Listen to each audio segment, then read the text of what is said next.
Bismillahirrahmanirrahim. Assalamualaikum warahmatullahi wabarakatuh.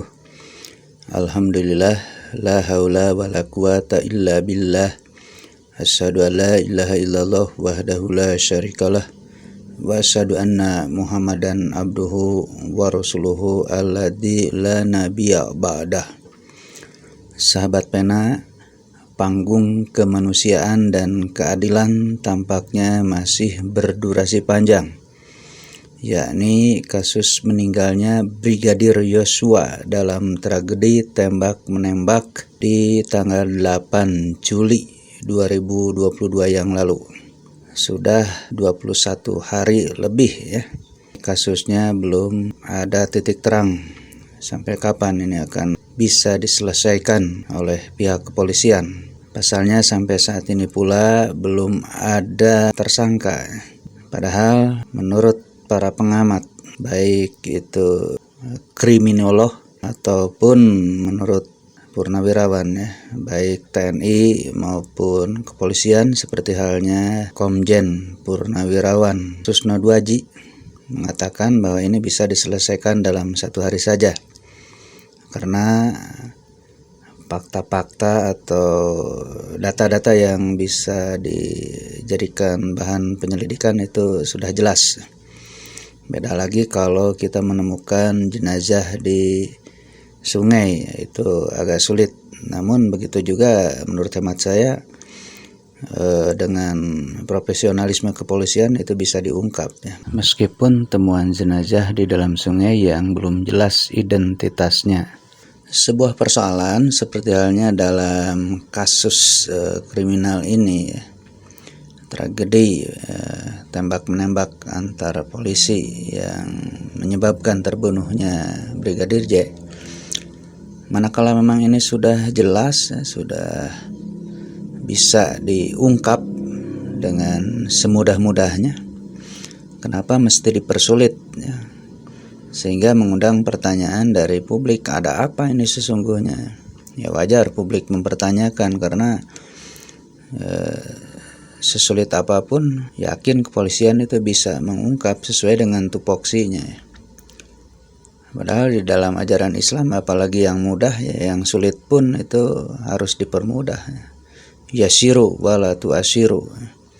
Permudah, jangan dipersulit.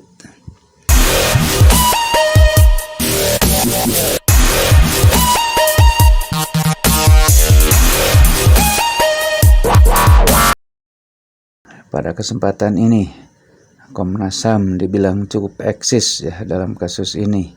Seiring dengan kapasitas dan tanggung jawabnya dalam upaya penegakan hak asasi manusia di negeri tercinta ini, keterlibatan HAM yang paling menonjol adalah mulai dari kunjungan ke keluarga Brigadir Yosua dan memperoleh fakta-fakta visual, yaitu berupa foto kejanggalan pada tubuh korban. Kemudian pemanggilan 7 ajudan Irjen Verdi Sambo. Kemudian telah menginventarisir jawaban-jawaban dan kesaksian dari 7 ajudan tersebut.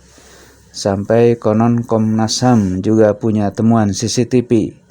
Namun dari kesemua aktivitas tersebut ternyata belum bisa membantu mengurai benang kusut kejanggalan kasus ini. Di awal Komnas HAM tidak langsung membuka konvers tentang foto-foto jenazah yang diperoleh dari keluarga korban, karena katanya akan di cross check dulu. Sahabat pena, kejanggalan yang ditunjukkan oleh Komnas HAM baru-baru ini semakin menjadi. Coba kita perhatikan video berikut ini. Jaring-jaringnya siapa ngomong apa dan sebagainya kami juga dikasih. Saya akan tunjukkan. Ini jawabannya. Oke.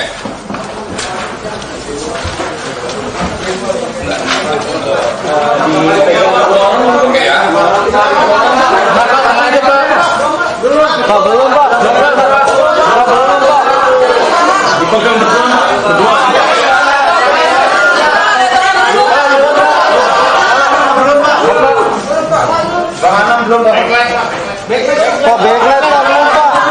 Apa yang ditunjukkan pada video tersebut sepertinya kurang jelas.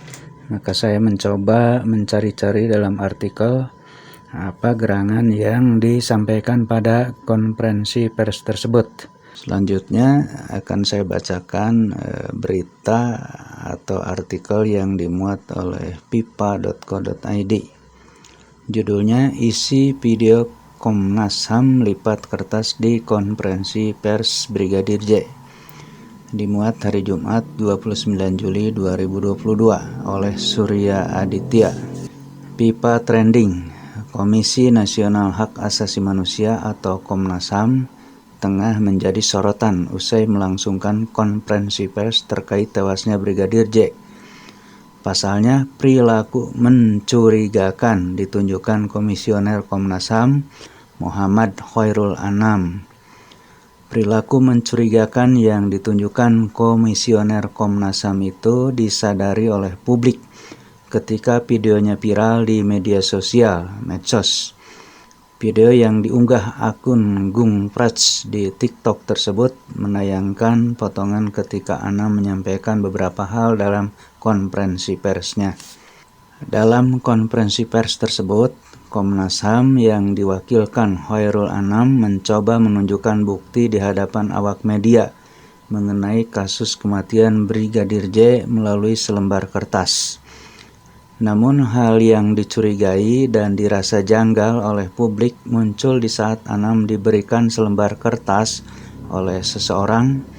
Terlihat Anam berusaha menutupi sebagian sisi pada kertas tersebut dan menolak memperlihatkannya kepada awak media. Lantas, apa yang berusaha ia tutupi? Sebelumnya, Komnas HAM mengaku telah memeriksa 2 handphone atau ponsel sebagai barang bukti. Dari pemeriksaan kedua HP tersebut, Komnas HAM juga telah mengambil rekaman percakapan atau call detail record (CDR). Rekaman tersebut, kata Anam, akan diperiksa dan dianalisis oleh pihaknya. Kendati begitu, Komnas HAM sampai saat ini belum memeriksa Irjen Verdi Sambo bersama istrinya yang berinisial PC. Padahal keterangan dari keduanya sangat dibutuhkan untuk mengungkap terang perkara ini. Saat ditanya kepastian waktu pemeriksaan terhadap Irjen Sambo dan istrinya, PC, Anam tidak menjawab secara gamblang, sebab pihaknya masih menunggu pemeriksaan terhadap saksi-saksi lain, salah satunya ajudan Irjen Sambo yang tak hadir dalam pemeriksaan. Satu ajudan ini diketahui tidak hadir dalam pemeriksaan yang dijadwalkan pada Selasa 26 Juli 2022 lalu. Hanya 6 ajudan termasuk Baradae yang hadir dalam pemeriksaan tersebut. Anam mengatakan pemeriksaan terhadap 1 ajudan dari Sambo ini penting dilakukan untuk merunut peristiwa penembakan itu. Sangat disesalkan Komnas HAM yang menjadi tumpuan masyarakat, tetapi dalam cara kerja menyelesaikan perkara demi perkara terlihat aneh, tidak lugas sehingga diduga masuk dalam pusaran kepentingan. Padahal Komnas HAM itu ujung tombak kemanusiaan. Dalam tata cara penanganan kasus semestinya mengedepankan nilai-nilai kemanusiaan, bukan kepentingan golongan atau orang per orang.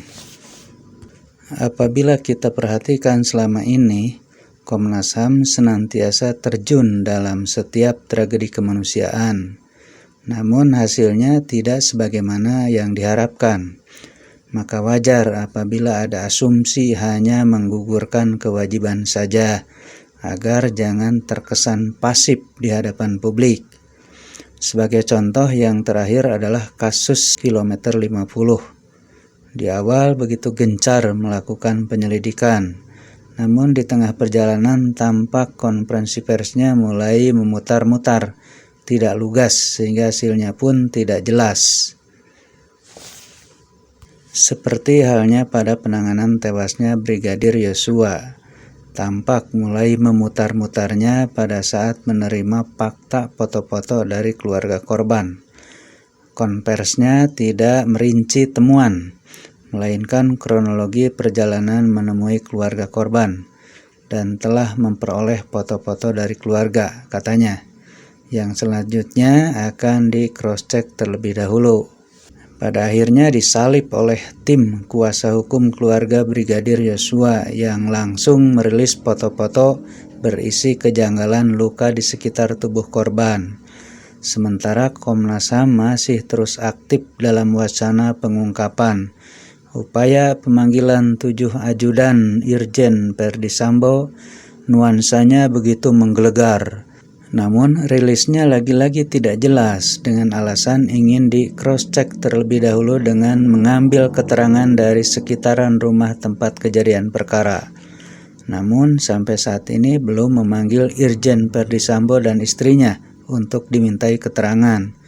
Sepertinya enggan dan segan berhadapan dengan Jenderal Polisi Bintang 2 tersebut. Padahal Komnas HAM itu merupakan lembaga kemanusiaan yang berafiliasi terhadap Human Rights International, sampai seolah ragu memanggil orang per orang. Akhirnya, fenomena melipat poster menjadi catatan kaki bagi media dan publik bahwa Komnas HAM semakin menampakkan dirinya kalau ada di pihak tertentu yang bertolak belakang dari harapan publik dapat menjadi benteng terakhir pengungkapan fakta yang sesungguhnya di balik kasus polisi tembak polisi ini. Demikian sahabat pena, uraian saya ini semoga menjadi bagian kontribusi perbaikan dan peningkatan kualitas bangsa dan negara ini. Salam 0%. Aqulu qouli hadza wa astaghfirullaha li wa lakum. Wassalamualaikum warahmatullahi wabarakatuh.